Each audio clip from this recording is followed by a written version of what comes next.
You know Gray Bar for electrical parts, but there's one more thing you may not be thinking of us for that can help maximize your next project's total value.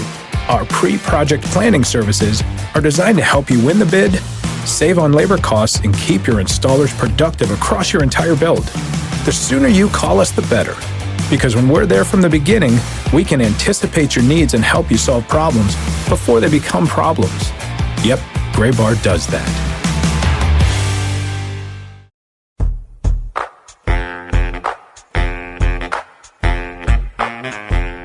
We've reached kind of the pivot point of the minor league baseball season as we welcome you into this week's edition of the Show Before the Show podcast from MILB.com.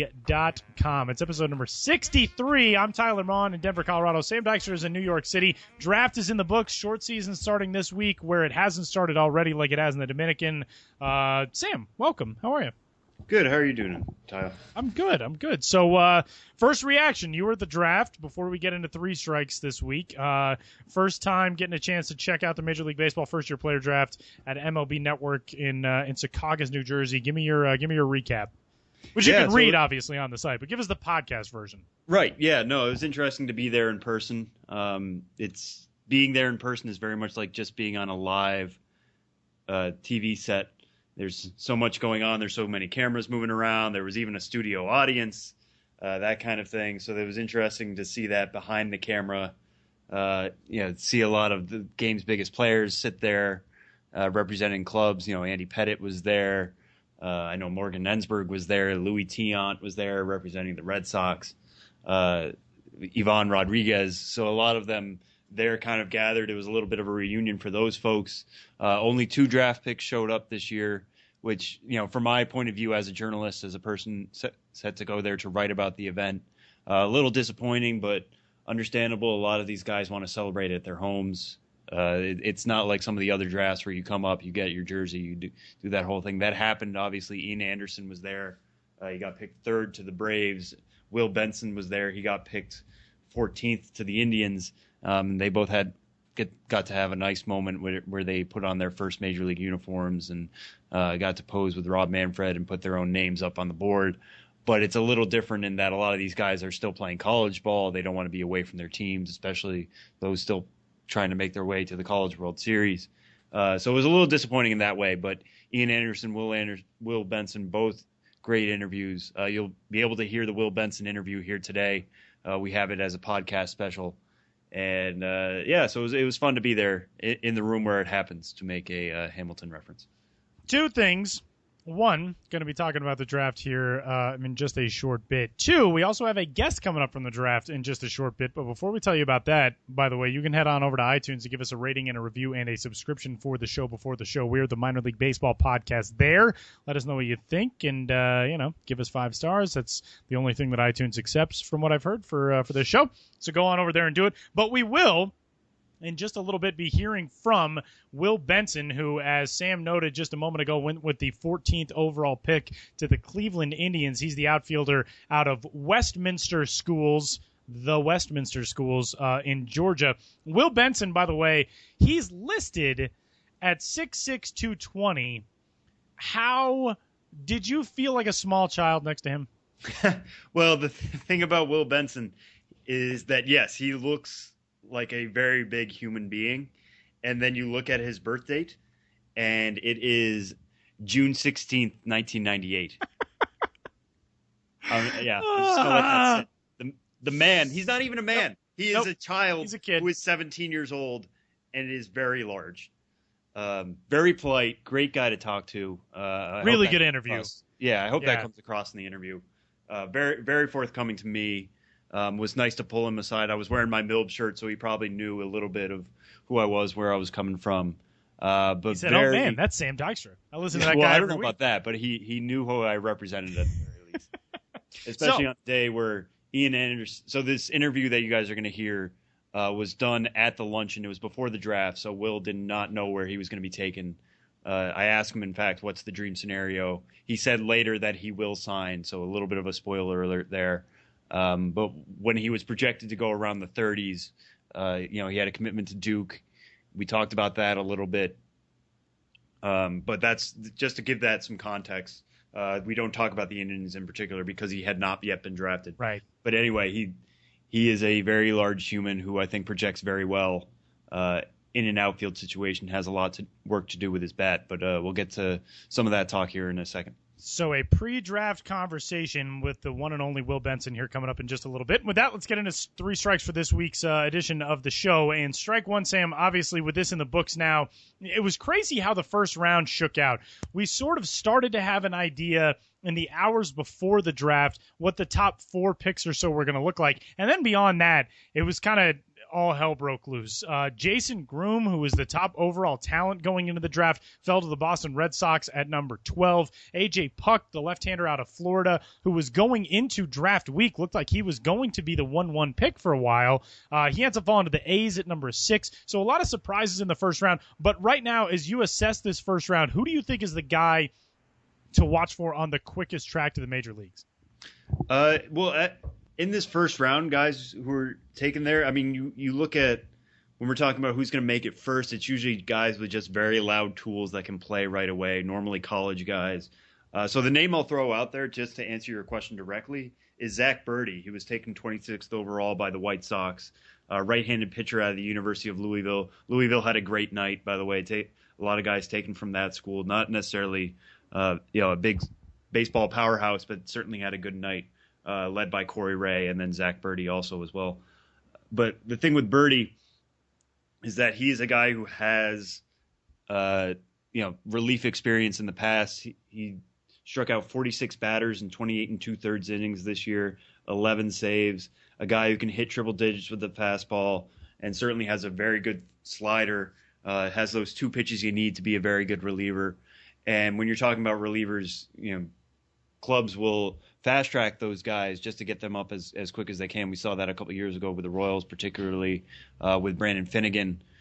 If you have the stuff that can play, they will push you up. And we know the White Sox are trying to compete this year. They want their best arms in their bullpen. I think Birdy kind of fits that a little bit. The reason he was taken 26th is just because he's major league ready now doesn't mean he's going to have the highest ceiling. His ceiling is as a reliever, probably as a setup man. But if he can hit that ceiling very quickly, and it looks like he could be that guy who moves very quickly. I move back. You made the point about A.J. Puck. We've seen in the past college-ready arms move quickly as well. Carlos Rodon was one of those guys. Aaron Nola, another one. Puck kind of fits that mold. Excuse me. He's got the pitches. He certainly has the stuff. He's the first pitcher taken in the first round by Oakland since Sonny Gray in 2011. We know that worked out pretty well. Not saying that the A's, the history is necessarily going to repeat itself with Puck. They're different pitchers. But he does have the size to be a good major league starter someday. That the A's were certainly thrilled when he fell to them at 6. The question with him is, can he overcome some command issues? He didn't pitch much beyond 5 innings this year with Florida in any of his starts. At least statistically, wasn't Florida's best pitcher, but he is their most projectable. So we'll see what kind of track he gets on. But when you're talking about guys who are going to make it to the majors very quickly, you have to look at college guys, specifically arms, and those are 2 guys I think could potentially be in the majors by next season, if not earlier in the case of Birdy. Yeah, I think that's the easiest track in a world where there are no easy tracks. But if you are a dominant college arm, especially if you have the ability to contribute in the bullpen, and Sam noted a couple of guys who have done that in recent years. Chris Sale also is one of those guys in that organization. Chris Sale, drafted by the White Sox with the 13th overall pick in 2010. He was in the big leagues for 21 games by the end of that season.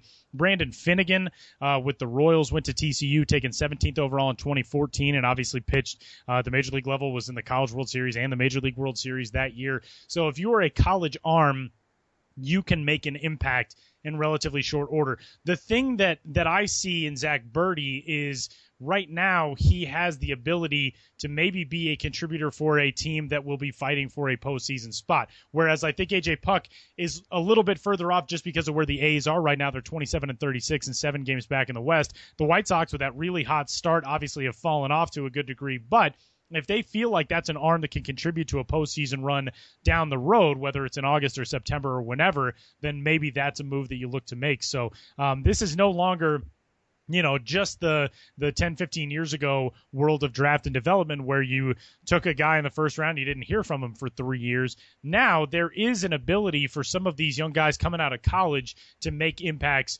relatively quickly at the major league level, which is a pretty impressive thing in any regard. But to be able to do it just a few months after you were in college is extraordinarily impressive. Strike two, Sam. Lucas Giolito. We have not talked about a lot so far this season, which is really surprising. Actually, I was having a conversation with Kelsey Hennigan the other day, one of our staff writers who's been on the show before the show a handful of times, and we were talking about how we had not really written much about Lucas Giolito this season because his start, though good for Double-A Harrisburg, had not really been dominant as of yet. Last 4 outings, you can really start to throw that out the window. He's allowed a total of 3 earned runs over his last 4 outings. He's gone at least 6 innings in all of them and 7 innings in 2. And in his last time out, 7 innings pitched against Akron on June 10th, 4 hits, 2 unearned runs. He struck out 12. That was a season high, and walked just 1. Welcome back, Lucas Giolito. Yeah, definitely. I got to write him up yesterday being Monday, as the Eastern League Pitcher of the Week. Just shot him a text just to see what his thoughts were on winning that award and what it was like for him pitching last week. He had a great start for Harrisburg. He struck out a career-high 12 batters, only gave up 2 unearned runs on 4 hits and 7 innings last Friday. So I wanted to talk to him a little bit about what has gone into the improvements that you kind of mentioned. And he was very forthcoming in that, just saying that he had worked on some of his mechanics, that it seemed like it got a little out of sync, a little out of whack in the early going. He certainly, had some control issues to start the year. There were a couple starts, just looking back on him now. On May 14th, he walked 5. On May 4th, he walked 4. April 22nd, he walked 4. Through May 4th, he hadn't even reached the 5th inning yet. Part of that is Nationals holding him back, but also just because he was working up so many pitches as he was trying to find the strike zone. That's a little worrisome for a guy who we're now calling the top overall prospect in the game. So I asked him, what changes did you make? And he talked about working with his pitching coach, Chris Mikulik, and pitching coordinator, Paul Menhart. And I'll just read the quote for you directly. I'd extend my leg kick a little too much. It wasn't compact enough, and it forced me to leak my front side a little and lean back too much. Just created a lot of inconsistency with my mechanics. When you have inconsistency there, everything else falls apart. You stop trusting your stuff. You don't know how the ball is going to go. Now with that ironed out, I'm going out there every 5th day with my trust in myself back and trying to be myself again. So this is a guy who knows he can be dominant out there. He might have the best fastball-curveball combo in the minor leagues right now. Can certainly hit upper 90s with that fastball. I think it's an 80-grade fastball. You read most scouting reports on him. That curveball is a 70-grade curveball. It's got one of those hammer moves that just makes guys buckle, especially at the Double-A level. So to see him strike out 12 last week, I think it's time for Nationals fans to get excited about him again. I remember at the beginning of spring training, there was talk of when will Giolito be up? Will he be a Super 2 guy? I think that's kind of out of the picture now. But could he be a guy who moves up to Syracuse, by next month? I think that's a possibility now with these improvements. Could he be a guy that helps the Nationals in September? I think that's also still on the table. So it's time, like I said, and I think you mentioned too, Tyler, it's time to get excited about Lucas Giolito again. And, in case you ever want to know somebody who is better at everything in the world than you are, just look at Lucas Giolito. The dude throws gas, unbelievable breaking stuff. He bakes. He's a very good baker. If you ever follow him on Twitter. Very good baker. It seems like he's a 50-grade baker, if I'm going to start throwing around. Oh, wow, okay. So he's above Major League average in the baking department. Yeah, he's working hard at it. One of these days, I'll work on a scouting report of Lucas Giolito's baking skills. Just the baking department. It sounds like he's putting that. in the work, but his ceiling is probably as a a kitchen average cooker. One of these days, postseason, we'll have to do, I'll come out there, we'll set up like a little faux fan cave kind of thing, and just invite Lucas Giolito to cook for us at the MILB headquarters there in Chelsea Market in New York City. I think that sounds like a great plan and a great way to just get free baked goods. Which I am always for. I mean, if you want to travel to New York for free baked goods, I'm certainly not going to stop you. Give that a shot. All right, good. Let's file this away. We're game planning future episodes in the middle of this show. Strike 3 this week. Short season baseball begins this week. We're just 3 days away now. We're recording this on Tuesday the 14th. So by the time you hear this, opening day coming up tomorrow, June 17th, for 3 short season and rookie level leagues: the New York Penn League, the Northwest League, and the Pioneer League. Later on, coming up early next week, the Arizona Rookie League begins on June 20th, and on June 23rd and 24th, the Appalachian League and the Gulf Coast League become the last 2 into the pool for short season ball. The Dominican Summer League has already started. I did a story prior to the start of the season this year. There is no Venezuelan Summer League anymore. That league has been suspended for the 2016 season due to all the turmoil in Venezuela. So the only league that is currently in progress as far as the short season circuits go is the Dominican Summer League, which is going on right now. But the rest of them get started this week and on into next week. And basically, kind of a primer for people who don't understand the delineations of what happens below the full season level of minor league baseball. So what you have right now, currently in progress, AAA teams, everybody's got one of those. Every major league affiliate has one AAA affiliate, also one AA affiliate, one Class A advanced affiliate, and one full season A affiliate, which you'll sometimes hear referred to as low A. That's full season Class A. Beyond that, there are 2 additional levels: short season Class A and rookie. And those are all the leagues that we're talking about right now. Those leagues are teams comprised of mostly draft picks, or maybe draft picks from 2015, guys who have dealt with injuries, guys who maybe just need a little bit more seasoning before they transition to full season ball. But that's kind of the basics of what short season is, which starts on Friday.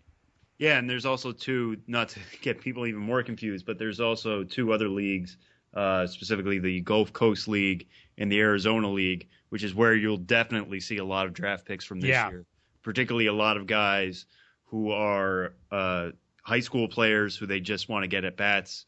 You know, these guys are playing at spring training facilities where there's not much attention, there's not much attendance. It's just playing against guys with similar skill sets, similar backgrounds.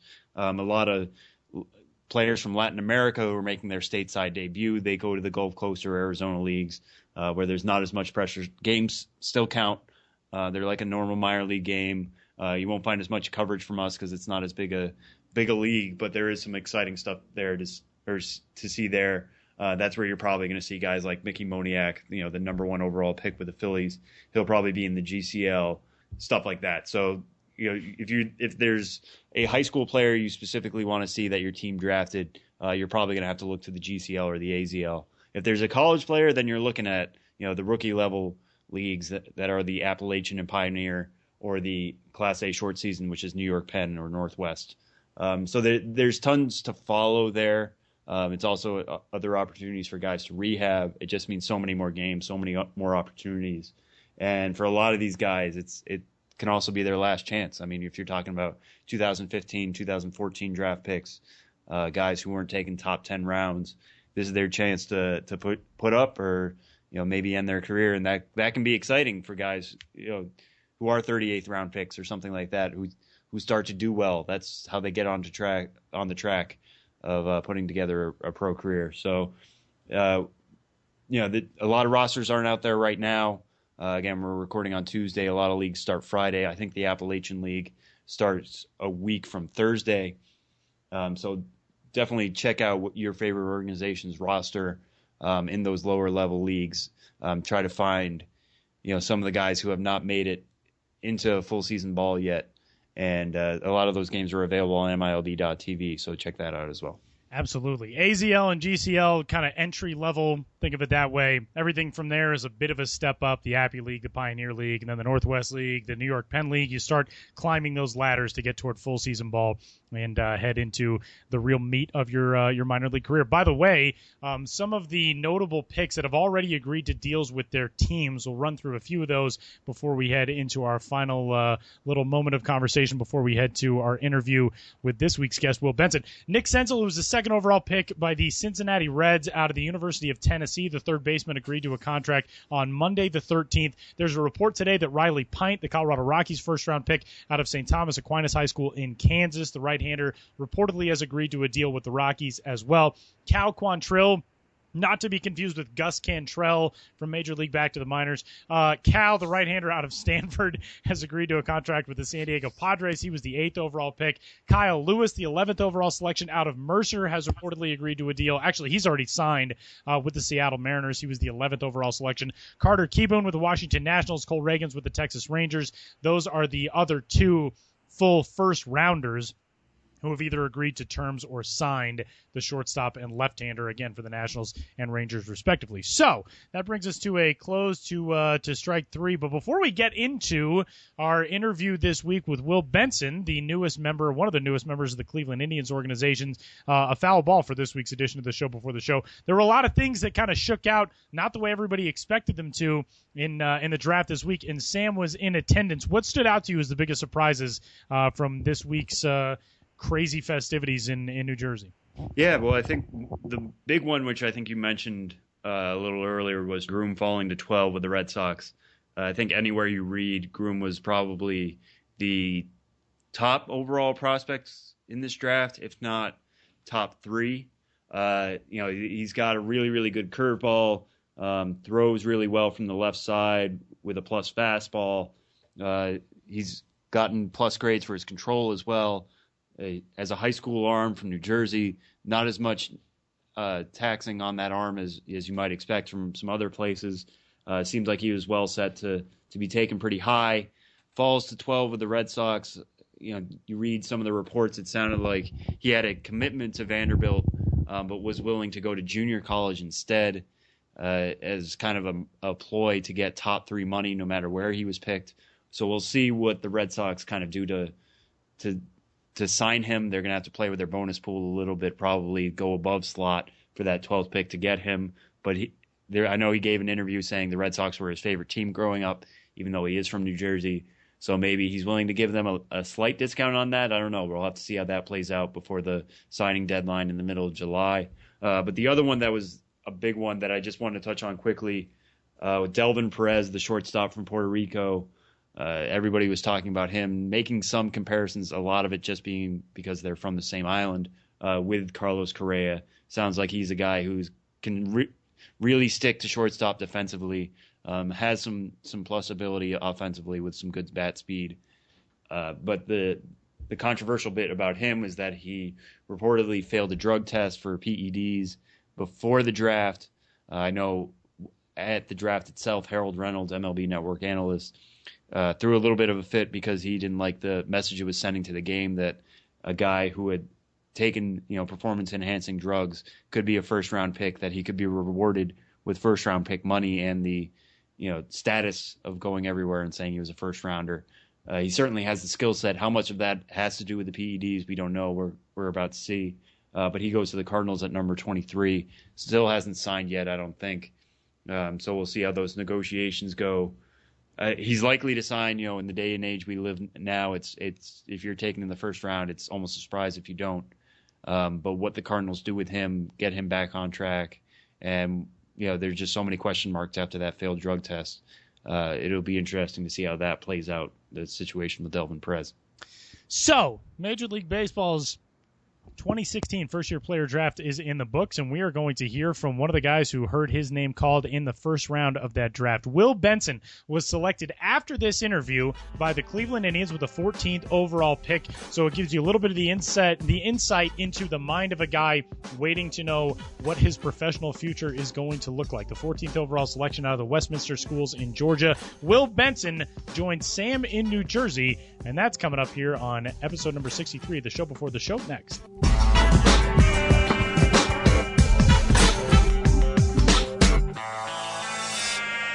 Watch the Stars of Tomorrow today on MILB TV. Before they made it to the show, stars like Mike Trout, Bryce Harper, and Chris Bryant were on MILB TV. Subscribe today to get more than 5,000 minor league games streamed live and on demand, including games from affiliates of all 30 major league clubs. Select All-Star and postseason games are also included. On the go? Watch on your iPhone, iPad, or iPod Touch with the free MILB First Pitch app. Visit MILB.TV for details. how are you feeling today? What are you thinking about tonight? Where's your mind at right now? I'm pretty excited. I know it's a lot going on. B has us doing the ferry and all that stuff. Right. So I'm just trying to take it one moment at a time, but everybody's mind is really on 7 p.m. Yeah. So I'm just trying to stay level-headed, stay excited as much as I can. Just have some fun with it. Yeah, is this your first time in New York, or you ever been here Well, before? it's my second time in New York, but I definitely haven't seen as much as I've ever seen before. Mm-hmm. So it's good to just travel around and experience something very different and something very unique. Yeah, especially getting a tour by Major League Baseball. It's a little different way than people get to see the city. Exactly. Yeah, so just for people who have never seen you play before, obviously it's a different atmosphere in Georgia high school ball. That's not something everybody gets to see. How would you kind of describe yourself as a player? First, I'm a leader. I love to persuade my guys that every day is not a guarantee, and we got to go out and play our best game and our best ball. Secondly, I think for me personally, defensively, I think I'm one of the stronger players out there. I have a really good arm. I love to track down and run down balls. And then offensively, I'm a project. I'm still a work in progress, but I'm definitely getting somewhere for sure. I'm working every day to be one of the best hitters to ever play the game. And I think, once I get that piece down, I'll be one of the better players, the game has ever seen. Mm-hmm. And where do you think you can go offensively when you're saying you're a project? What are you hoping to grow into? Like a profile of Miguel Cabrera. Somebody very smooth, very effective, very intimidating.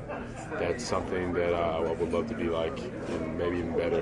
Possible. Yeah. Well, yeah, I'm sure everybody would be. I'm going to put the work on, of course. No, of course. Yeah, so how do you kind of improve that? What kind of work are you putting into your approach? So basically, every rep I take, I try to make sure I'm breathing. That's first off. I think a lot of times, a lot of guys that are big like myself, sometimes I do too much. And the key is just to relax and stay smooth. So every rep I take, I try to breathe. And then, secondly, always just stand through and straight to the ball. That's something I've been trying to work on for the longest, because that's what everybody needs to work on.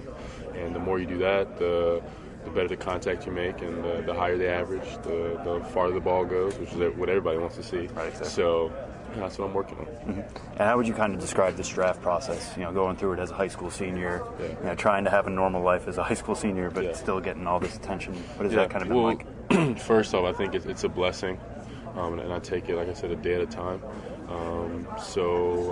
That kind of allows me to take in, like you said, all the attention that I'm getting along with all the other, draftees, and it's a blessing that the area scouts, they're very kind to me. They've been such a blessing through this whole process.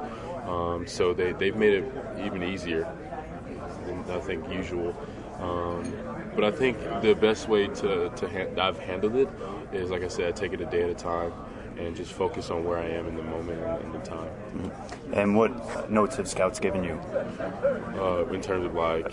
Just when they're talking to you about your game, are they telling you something to improve on, or are they telling you what they like? What are their conversations like? For the most part, they say, I like your charisma, I like the way you play the game. You look like you're having fun out there, which is something that's very true. I think if you're going to play the game, why not have fun, right? Mm-hmm. But I think, defensively, they all notice that I'm one of the better players. And the same thing I've said, that they think I'm a pretty good project in progress on the offensive end.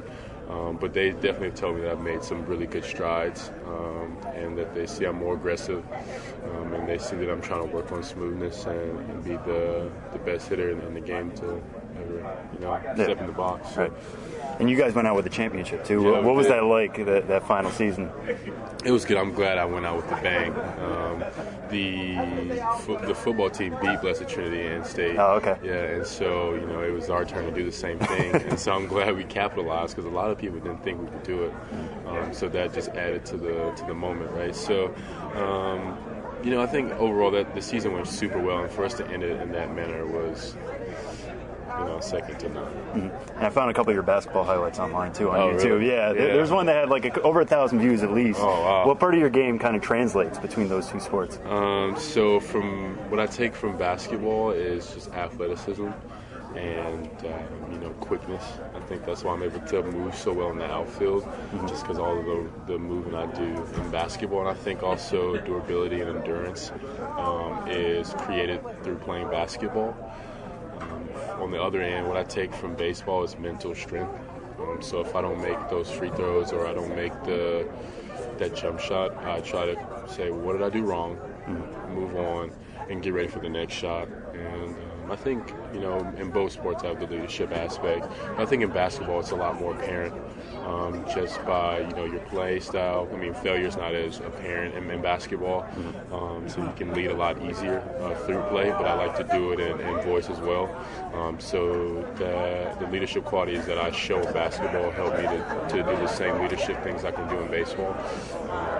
Yeah. Did you give it any thought about going to college for basketball? Or Yeah. So I talked with John Shire, the assistant coach, and they love the idea of me being a two-sport athlete there. So I'm looking forward to, if I do get that chance, to go there, I will definitely explore that. Yeah. How much have you been in contact with Duke about this whole process and going through this? Very much so. I mean, it's a blessing, and they totally understand where I am and what it's going to take for me to, skip out on Duke. They're very understanding. They know the situation that I'm in right now is, a pretty daggone good situation. Right. Yeah. So they understand. I actually talked with them yesterday, and we kind of laid out the plan of, hey, if you get this and you sign here, I'm totally understanding. We're going to split up your scholarship for the other players. And so I think that's a good thing. I'm able to help my team out, my Duke teammates out. If I do sign and go somewhere. And they're very open. He said, look, man, if you sign, you can come back in the off season and train with the guys. You can take classes if you want. Oh, all right. Yeah, that's a good situation. It's a really good situation wherever I go, right. Which is a blessing. Yeah, what is the dream scenario here?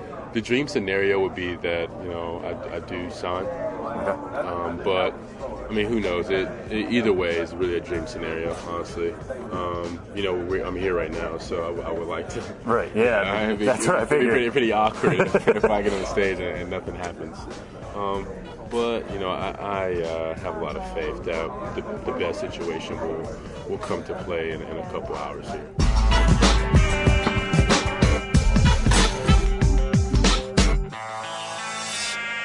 For the first time this season, we're going to sit down and chat with Benjamin Hill about something that pertains to a promotion at a short season baseball game. Hey, Ben. Hey, Tyler. Hey, Sam. Hello. It's crazy we're there already. Short season starting this week, and up first in this week's edition of Promo Watch, the Staten Island Yankees, just a ferry ride away from you guys.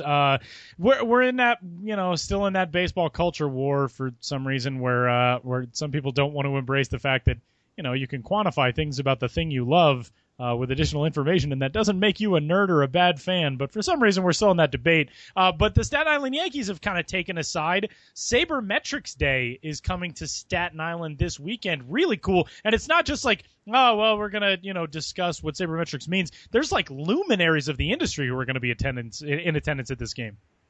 Yeah, it's a pretty cool promotion, and kudos to the Yankees for doing it, for the Staten Island Yankees for doing it. I think it could work in other markets, but it could not work in other markets quite like it's going to here in New York City because there is such a base of people to draw from. Tyler, you talked about, you mentioned the longstanding, nerds versus old school, sabermetrics versus scouting arguments, and I think that argument is really not part of what the Staten Island Yankees are doing on Sunday. They're kind of sidestepping that and saying, hey, we're having Sabermetrics Day, and it's a day at the ballpark for people who are into that kind of analysis to come together and, be geeks about it. But the real cool thing about it, if you're into that sort of thing, which I really am not. I'm not taking sides. I'm all for information. But personally, my eyes gloss over once you go beyond the back of a Topps baseball card. That's where all my stats stay. But the Yankees have done something really cool. They reached out, to Fangraphs first, and Fangraphs, the entire website was basically on board. Decided to make it a staff outing. So there's 10 writers from Fangraphs who are going to be there. You've got other people from ESPN, 538.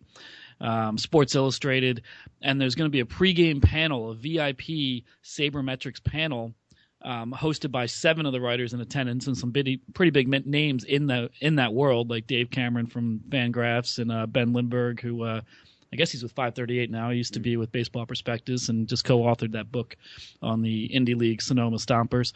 But anyway, Jonah Carey is going to be there. So pretty big names in the baseball writing world. they're going to have a pregame VIP panel, and that's already sold out. And then after that, a Stat Geek picnic during the game where all these different writers, sabermetrics inclined writers, are going to hang out and talk to anyone who pays for an all-you-can-eat $30 ticket. And it seems like they're having a lot of success with it in the pre-sale and getting some good publicity, and just a pretty cool way to think outside the box and find a niche. Like Mike Holly, the Staten Island Yankees staffer, he has one of those convoluted titles, Director of Marketing and Fan Experience. But I was talking to him because he had the idea for this, and he was just saying, you're just always looking for a new niche in minor league baseball, and this is one, and hopefully this is successful, and hopefully other teams can do it as well. So is this more about drawing people to the ballpark who are big sabermetrics fans, or is this more about educating people who are going to be there already? It's a little of both. I mean, the bulk of it is about drawing people who are already into this world and reading these writers and giving them a chance to mingle at a baseball game among like-minded people. But I talked to Mike a little bit about that, and he said they're actually taking one of Fangraph's most popular features, the win probability chart. He said they'll have a win probability chart. They'll try to explain that concept to the fans in attendance who aren't part of the sabermetric stuff and update every half inning how the win probability chart has changed based on what has just happened in the game. And they're also going to Out of the Park, the computer simulated armchair GM computer game. They're going to be running a simulation of the game that's actually happening and comparing the results of the simulation to the real life results and seeing how kind of effective the computer can be. Ben, let's continue the conversation. There was a ton of stuff last week that we previewed and now get to talk about sort of in retrospect. The Lehigh Valley Iron Picks go to be the cheesesteaks, the wit cheesesteaks, wit onions, and that just from the time they took the field, it was like Twitter was already completely abuzz with pictures and everybody kind of went nuts for the whole steaks thing. Looking back on it now, how thrilled is the team with how that was received and how it took off on the field? I think they're thrilled all the way around. In a lot of ways, when you get that much buzz nationally with a promotion and do so much merch sales for a one-time identity, the game itself, it's not an afterthought if you're working for the team. Of course, you want to surround it with elements related to that identity, in this case, the Lehigh Valley cheesesteaks. But, I mean, I think it was a foregone conclusion this was going to be a success from the moment they announced it because there was a ton of interest right off the bat. And, so last week we talked about how all these big promos are coming up, and now they've happened. It's funny how time works. The Frisco Rough Riders, by the way, opened the Lazy River, too. So in case any of you were wondering, you heard about something a long time ago, like the cheesesteaks thing. That was another thing that happened this week as well. So the Rough Riders, you can go float on an inner tube at a baseball game now. Yeah, and it made its debut on Saturday. It made its Rough Riders debut on Saturday, but there was actually a charity softball game on Friday, June 10th, in which it made its official debut. And Dirk Nowitzki was the first person to ride an inner tube. So I retweeted that at one point. If you Google Dirk Nowitzki Lazy River, I'm sure you'll find a image or video of him taking an inaugural. He's christening a lazy river. So that's been hugely successful for Frisco, and now that's open every day. I would have to think that's got to be the top 3 searches amongst Dirk Nowitzki Lazy River, right? There can't be that many Dirk Nowitzki Lazy River. Well, no, the funny thing is he was in a band called Lazy River from like 2001 through 2004, and it was mostly kind of like Blues Traveler covers, but that comes up too. Moving on to one other thing that just kind of caught my eye. I know a lot of teams are kind of promoting this, at least teams that were involved in this. Minor League Baseball announced the top merchandising teams, and obviously all of minor league baseball this week, the top 25 teams. What kind of stood out to you amongst the list that was the group of teams that were named on there? Well, yesterday, Chris Caputo, a writer for sportslogos.net, gave me a call about this, trying to get my take on it, and that kind of helped me formulate my thoughts on it. And I think if you look at this list of 25 teams, Albuquerque, Biloxi, Charlotte, we won't go through all of them, Lakewood, Pawtucket, Tacoma, Sacramento, Louisville, Frisco, Indianapolis, Dayton. It's all over the map. It's all over the map both geographically.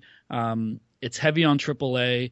But if you do look at it, it's really hard to discern, like, okay, this is the theme. This is the formula for success. So I think in a lot of ways it depends on the market.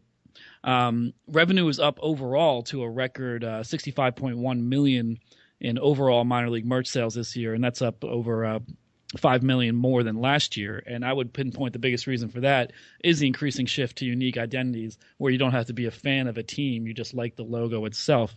And with the internet and the increasingly irreverent identities, I think more and more teams keep doing that, and the revenue keeps going up industry wide. So I think that's certainly a trend, indisputably.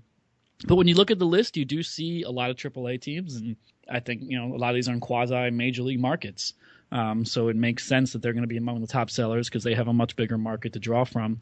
And then you have a few anomalies, not necessarily in the market size, but within this trend of going to a unique identity. The two teams last offseason that bucked that trend and went back to a parent club identity, the South Bend Silverhawks changed to the Cubs, Oklahoma City Redhawks changed to the Dodgers. And both those teams, just carrying the name of the parent club, ended up in the top 25. So that's certainly bucking the trend. It certainly makes sense to me in South Bend, given that they changed their name specifically to capitalize on how many Cubs fans are in South Bend. And this was the first year of that relationship. Oklahoma City surprised me a little bit. One, it's a big market, so you can see how a lot of people are buying gear in that big market. But certainly I would think there's less Dodgers fans in Oklahoma City than there are Cubs fans in South Bend. You know what I find really interesting, too? You talk about those two. Oklahoma City stands out. Tacoma also stands out. We talked about this a little bit before we started recording, but the Rainiers have gone back to an embrace of that old-school classic script R look. But similarly, that's what one of Oklahoma City's hats looks like, which they unveiled prior to the 2015 season. And the thing I find really interesting about this is the Los Angeles Dodgers.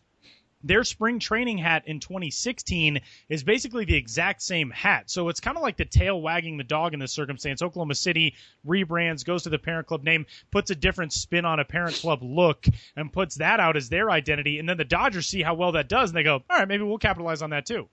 Well, I think that's a good analogy, or a good term to use, not just for logos, but for a lot of things in minor league baseball. Major League Baseball is a lot more conservative overall, but if they do notice a certain thing doing really well in minor league baseball, they might then try to adopt it for their market as well. And you've seen that with Bark in the Park nights and Star Wars nights, and certainly with certain elements of the team identities as well. He is Benjamin Hill. You can find him on Twitter. He is at Ben's Biz. Some of the things coming up this week. This is, something that we talk about way too often, but on June 14th, the San Jose Giants will be wearing SB Strong jerseys in honor of the victims of the San Bernardino mass shooting. The Charleston River Dogs on Sunday, June 12th, held a Day of Unity, which they did last season as well. That community obviously still very much dealing with the aftermath of the shooting at the Emmanuel African Methodist Episcopal Church last season.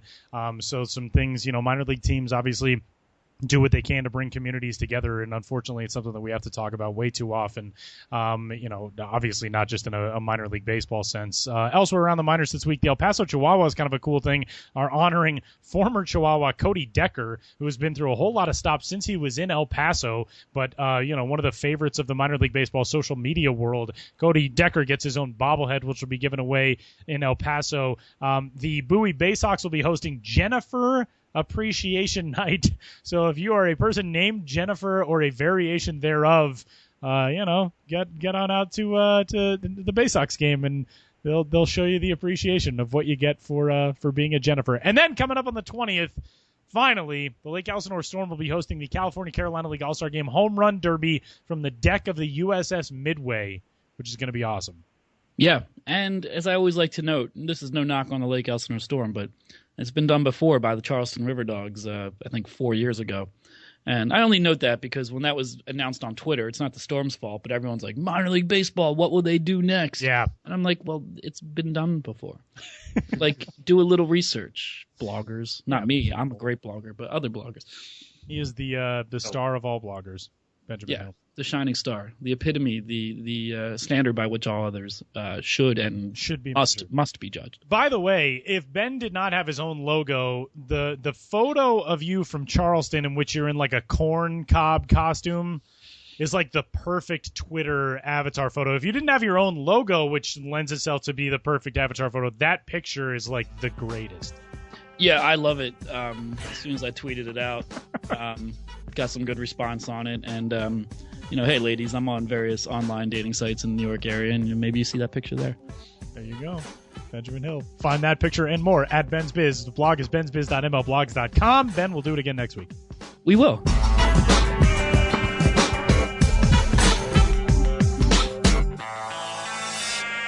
Thanks again to Will Benson, the first-round selection of the Cleveland Indians, for joining the show a couple of segments ago, and for Benjamin Hill as well, who, again, you can find on Twitter. He's at Ben's Biz, and you can keep up on all the best stuff in minor league baseball by following Ben. MILB TV, another week, a big week, as short season ball starts. Not all short season teams have MILB TV, but the ones that do actually have some really, really good feeds. And again, if you're interested, if you're excited about your team's 2016 draft selections, you can see a lot of those guys on MILB TV. Sam, what do you got?